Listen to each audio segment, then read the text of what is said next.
صحیح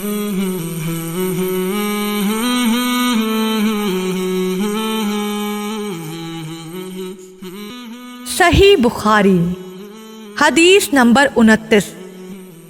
اس حدیث کو ہم سے عبداللہ بن مسلمہ نے بیان کیا، وہ امام مالک سے، وہ زید بن اسلم سے، وہ عطا بن یسار سے، وہ عبداللہ ابن عباس رضی اللہ تعالیٰ عنہ سے نقل کرتے ہیں کہ نبی کریم صلی اللہ علیہ وآلہ وسلم نے فرمایا، مجھے دوزخ دکھلائی گئی تو اس میں زیادہ تر عورتیں تھیں جو کفر کرتی ہیں۔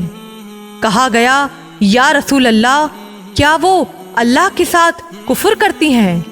آپ صلی اللہ علیہ وآلہ وسلم نے فرمایا کہ خاوند کی ناشکری کرتی ہیں اور احسان کی ناشکری کرتی ہیں۔